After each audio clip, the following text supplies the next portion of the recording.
4500 litre देशी रंधामद जबत सह विपुल परिमाण रंधामद प्रस्तुत थिबा महुल पोच नष्ट कला पुलिस। बलांगीर जिला टिटलागढ़ थाना अंतर्गत डुमेरबाहाल डेम निकटस्थ कुटराकेन जंगल में टिटलागढ़ पुलिस चढ़ाऊ कर 4500 लिटर देशी रंधामद जबत सह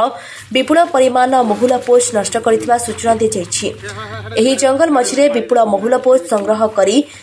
बेसी निशा सह शीघ्र महुल पोस्टू रंधामद प्रस्तुत यूरिया सार मिसाई दे जहाँकि उक्त रंधामद जो क्रमागत पी लोके मृत्युर शिकार होती। टिटलागढ़ थाना अधिकारी अवनी साहू गोपनीय भाव अनुसंधान कर एक पुलिस टीम सह चढ़ाऊ कर विपुल परिमाण रंधामद और मद प्रस्तुत महुल पोस्ट नष्ट कर सूचना दी जाइछि।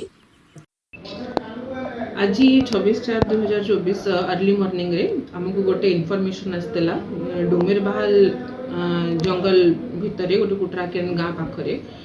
मद कनसिल होगी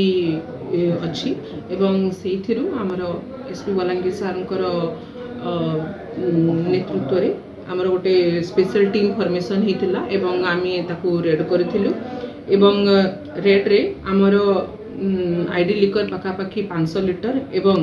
जोटा आमर फर्मेंटेड महुआ वाश रोची महुआ पोच से 1400 लिटर आम सीज करूँ एवं वर्तमान तार फर्दर लीगल एक्शन जहाँ भी हम आमर अरेस्ट होना आम आइडेंटिफाई करुँ अति शीघ्र जी भी एक्यूज अच्छा समस्त को आम अरेस्ट करके कोर्ट चालान कर आमर जो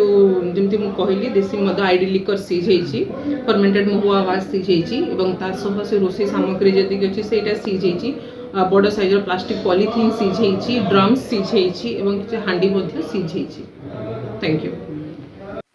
संतोष कुमार नायकों रिपोर्ट ONM न्यूज।